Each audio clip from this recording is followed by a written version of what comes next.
Come, sit with me. The air grows cool, and the stones around us are releasing the last of the day's warmth. The sun, our divine father Inti, has begun his descent behind the jagged teeth of the western peaks, painting the clouds in hues of saffron and rose.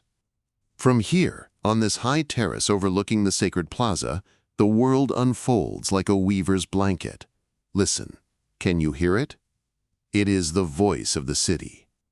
Not a voice of words, but of whispers carried on the wind that sighs through the trapezoidal doorways.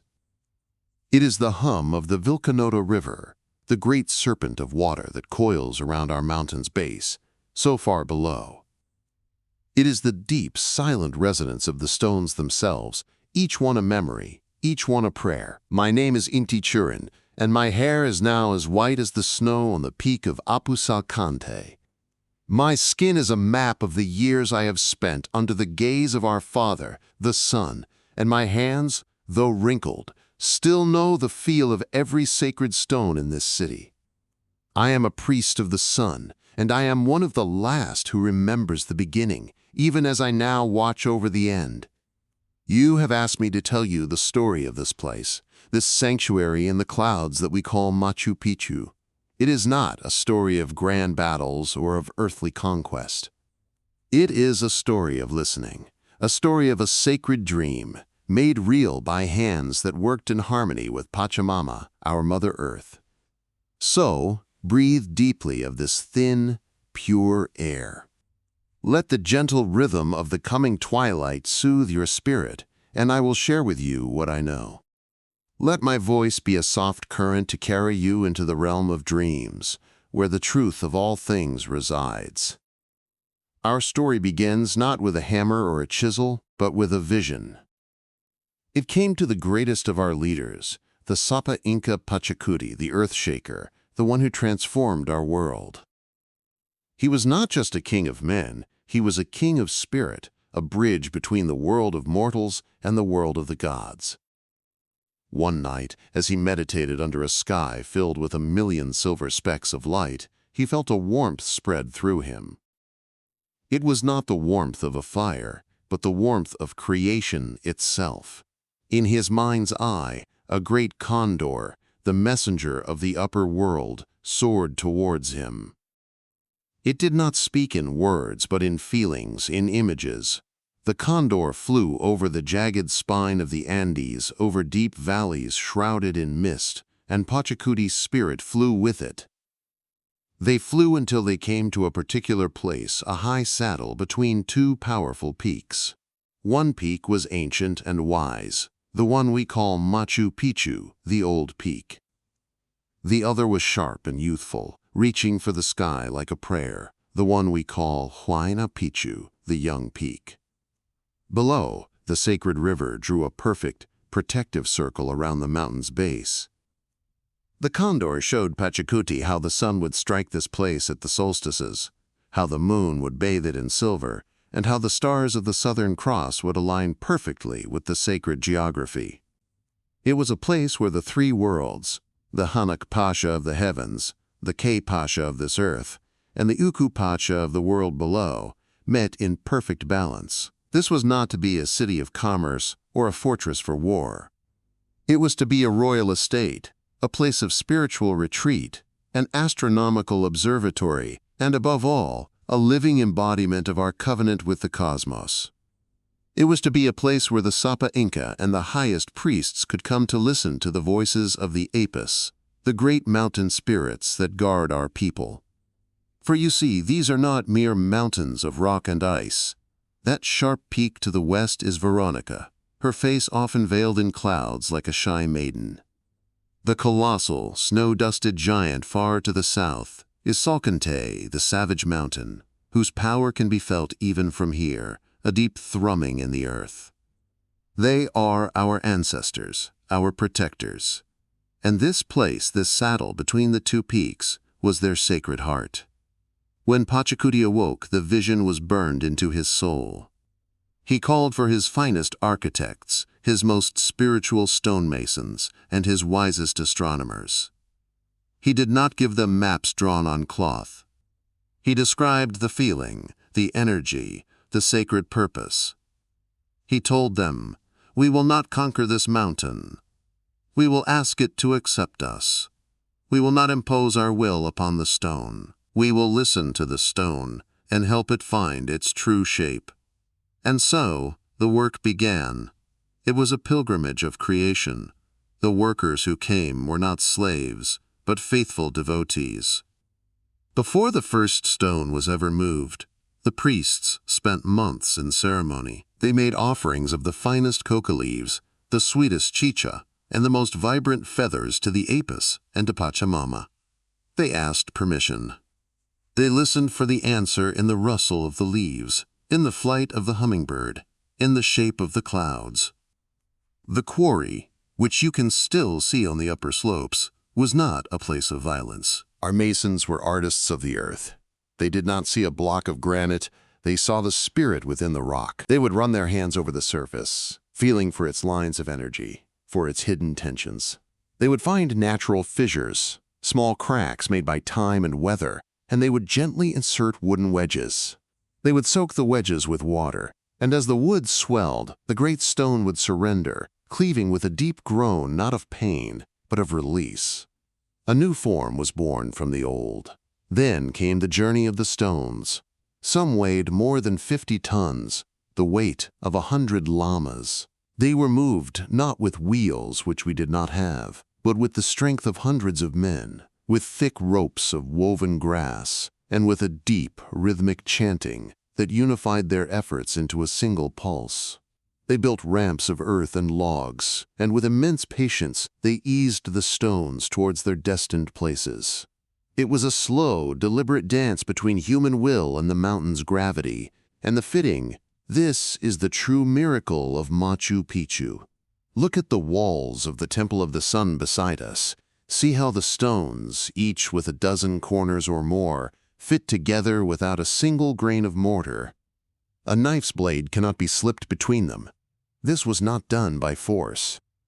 The masons would bring a new stone to its place and then spend days, sometimes weeks, gently tapping and sanding, abrading its surface against its neighbors. They would coat one stone with clay and press the other against it to see where they touched, and then they would patiently grind away the marked spots. It was a conversation between two stones, mediated by human hands, until they finally settled into a perfect, seamless embrace. They locked together so tightly that they became one, a single entity, strong enough to withstand the tremors that often shake these mountains. The walls do not fight the earth's movements, they dance with them. As the city grew, it was like a flower blooming from the mountain's own substance. The structures were aligned with a celestial precision that still fills me with awe. Let us begin our walk, a gentle journey through the memory of this place, and I will show you. Let the sun have fully set now, and let the first stars appear. The air is still, and the day creatures have fallen silent, making way for the voices of the night. Our first steps take us towards the Torian, the Temple of the Sun. Feel the smooth, cool curve of its wall under your hand. It is unique in our architecture, a perfect semicircle, like the embrace of a loving arm. It is built upon a great, natural rock, the foundation of the temple and the mountain becoming one. Inside, though we cannot enter now, is a sacred altar, carved from that same living rock. And in the wall there are two windows. They are not placed for a pleasant view. They are portals for light. I have stood in that chamber on the morning of the June solstice, the winter solstice for us, the shortest day of the year. The entire city is awake before dawn, in silent, prayerful anticipation. As our father Inti begins his climb above the distant mountains, a single, perfect ray of golden light pierces the darkness of the temple through the northeastern window. It travels across the chamber and illuminates a specific point on the sacred altar. It is a moment of pure magic, a celestial announcement that the sun has reached its southernmost point in its journey and will now begin its slow return, bringing with it the promise of new life. On the December solstice, the summer solstice, the other window performs a similar function, marking the sun's northernmost point. The temple is not just a building, it is a clock of the cosmos, a calendar of stone that binds our lives and our rituals to the great unchanging cycles of the universe. Below this temple there is a small cave, its entrance lined with the same exquisite stonework. We call it the royal tomb, though no king was ever buried here. It is a chamber for reflection, a symbolic connection to the Ukupacha, the world below, the realm of the ancestors and the seeds of future life. The stone inside is carved into a series of steps, a three-stepped chakana, representing the three worlds. To be in that chamber is to be in the very womb of Pachamama, held safely in the heart of the mountain.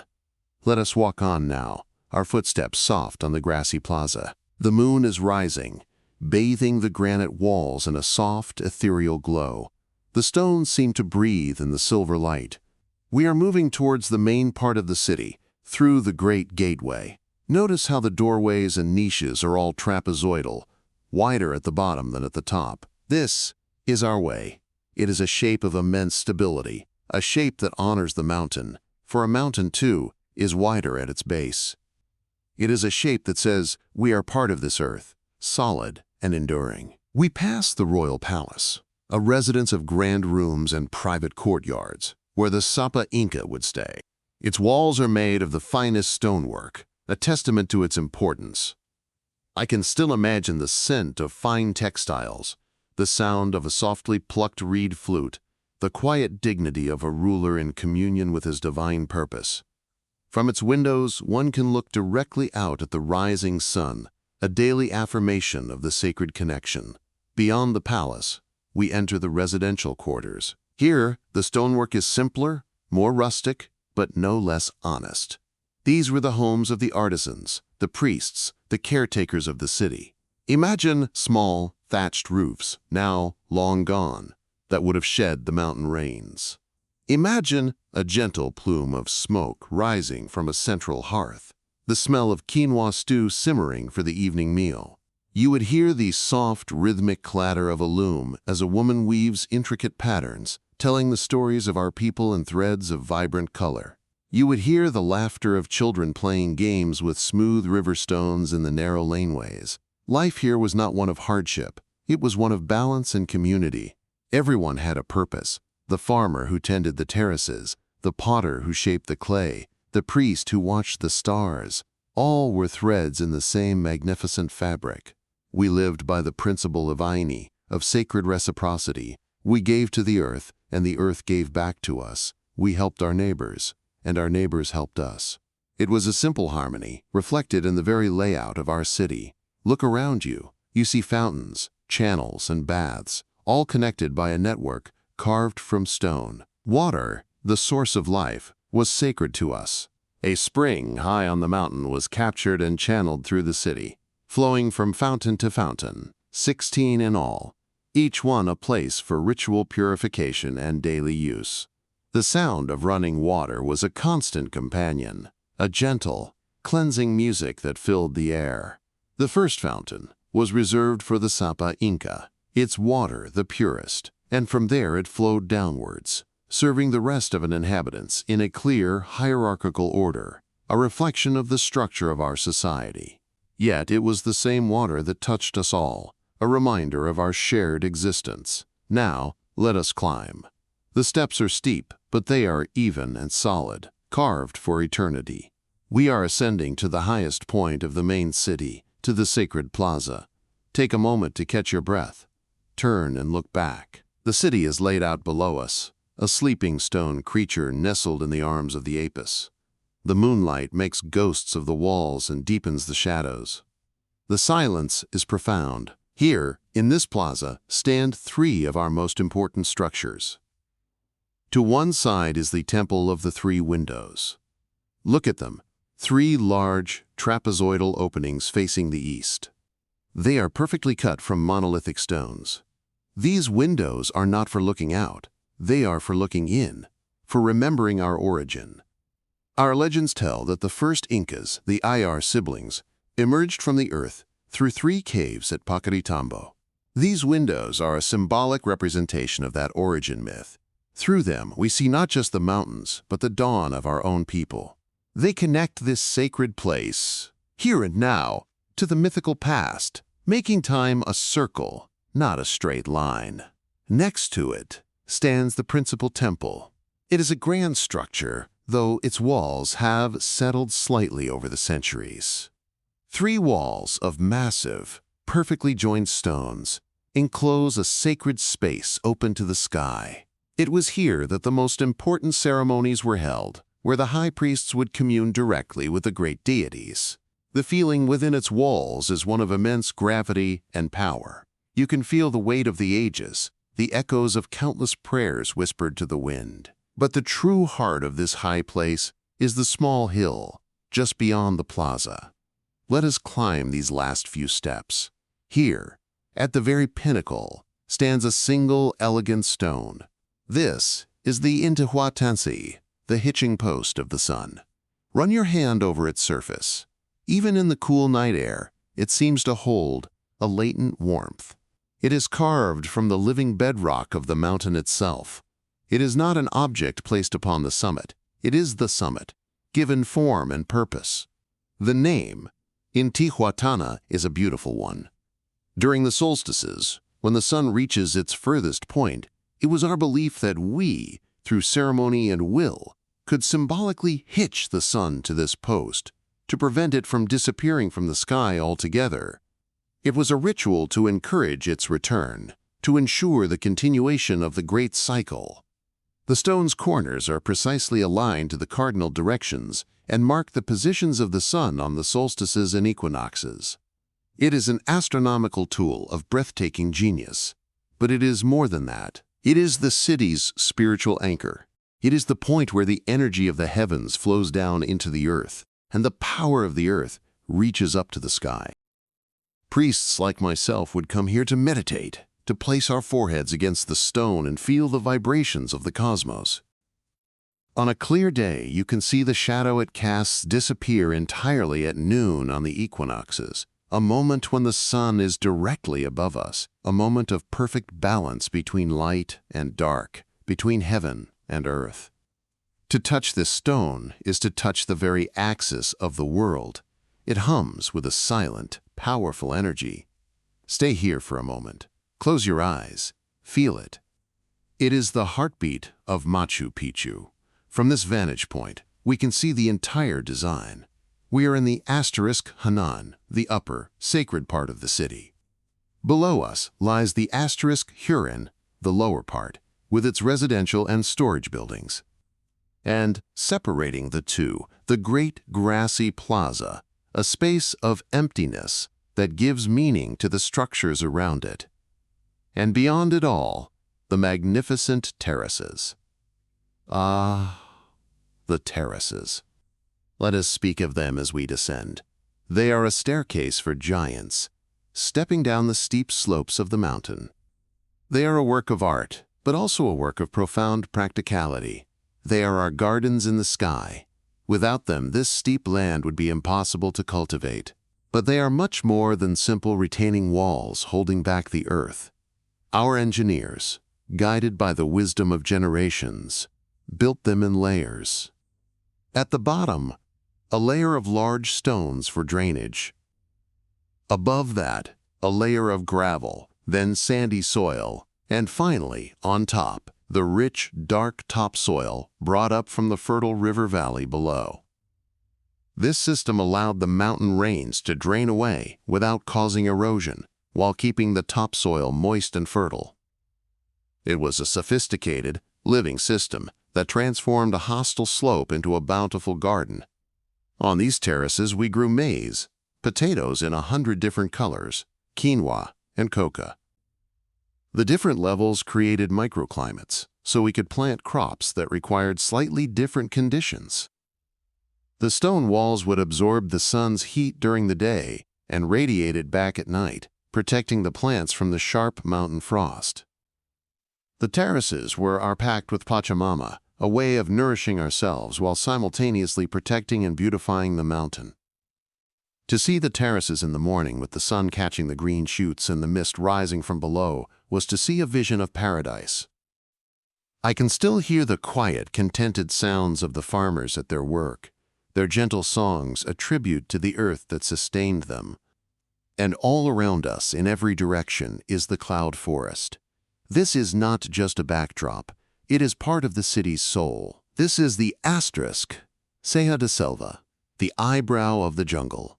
It is a world of eternal green, of dripping moisture, of life bursting forth in incredible diversity. We would see orchids of impossible beauty growing from the crooks of trees, their colors like jewels against the bark. We would see hummingbirds, those tiny, frantic messengers flitting from flower to flower, their wings ablur. Sometimes, if we were lucky and quiet, we might see a spectacled bear, shy and gentle, foraging for bromeliads, and high above it all, the condor. To see a condor soar on the thermal currents, its 10-foot wingspan casting a fleeting shadow on the stones below, was to receive a blessing. They were the ultimate messengers, the connection to the world of the gods, their effortless flight, a symbol of the spirit freed from its earthly bonds. This city was not an intrusion into nature, it was a collaboration with it. We did not clear the forest, we nestled within it. We did not silence the animals, we lived alongside them. We were part of the great, interconnected web of life, and this city was our sacred place within that web. As the years passed, the city matured. The stones settled into their final embrace. The gardens flourished. Generations were born within these walls. Their first sight, the sacred peaks. Their first sound, the whisper of the wind. It was a place of profound peace. The troubles of the wider empire, the politics and the conflicts, seemed very far away, buffered by the mountains and the clouds. Here, the only calendar that mattered was the one dictated by the sun, moon, and stars. The only law that mattered was the law of reciprocity with the earth. We held our ceremonies. We watched the Pleiades rise to know when to plant our crops. We made offerings of chicha to the earth before we drank. We chewed the sacred coca leaf to open our spirits to the whispers of the apis. We lived a life of deep, quiet reverence. It was, for a time, a perfect world.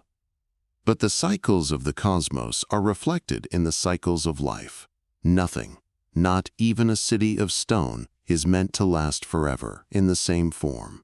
A time of change was coming. It did not arrive with the thunder of war, the cries of pestilence. There was no enemy at our gates. The Spanish conquerors, who were then disrupting the heart of our empire far to the south, never found this place. They never climbed these trails or laid their hands upon our sacred stones. Our ending was not written by them, it was written by the universe itself. It began as a feeling, a subtle shift in the energy of the place. It was like the moment before the rain, when the air grows heavy and still. The priests who watched the stars saw new portents. The shamans who journeyed in their visions saw a time of veiling, a time of sleep. The Sapa Inca, in his wisdom, understood. The purpose of Machu Picchu, its sacred cycle, was coming to a close. It had served as a conduit, a place of immense spiritual power, but its energy was now to be withdrawn, to be preserved, to be taken back into the hearts of the people. The message was not delivered as a decree. It was a shared understanding that blossomed in our hearts. It was time to leave. It was time to let the mountain rest. It was time to return the city to the clouds from which it was born. There was no sadness in this, no sense of loss. There was a profound and peaceful acceptance. Our lives were not tied to a single place, but to the sacred principles that the place embodied. We could carry the harmony of Machu Picchu within us, wherever we went. The departure was not a frantic evacuation. It was a slow, deliberate, and reverent ceremony that lasted for many weeks. It was a process of saying goodbye, of giving thanks. The potters fired their last pots, leaving them neatly stacked in the storehouses. The weavers finished their last textiles, folding them carefully. The farmers harvested the last of the crops from the terraces, not to take with them, but to leave as a final offering to Pachamama. We, the priests, performed the final rites. We went to every shrine, every fountain, every sacred rock. We gave thanks. We whispered prayers of release. We polished the Intihuatana stone one last time, our hands caressing its smooth, powerful form. We looked into the 3 windows of the temple and gave thanks for our origins. We stood in the curved embrace of the Temple of the Sun and gave thanks for the light and warmth that had sustained us. The final fires in the hearths were allowed to burn down to cool, gray ash. The water channels were swept clean. The floors of every dwelling were brushed one last time. We were leaving the city as a pristine sanctuary, a sleeping giant. Then, on the appointed day, just as the dawn mist was beginning to rise from the valley, we gathered in the great central plaza. We were all there, from the oldest elder to the youngest child. We were silent, not a mournful silence, but a deep, meditative one. We turned our faces to the east and watched as our father Inti climbed into the sky, his first rays touching the highest peaks. We gave our final thanks. And then we began to walk. We filed out through the great gateway, the same one through which we are now leaving on our journey of memory. We began our descent on the stone-paved trail that had brought our ancestors here.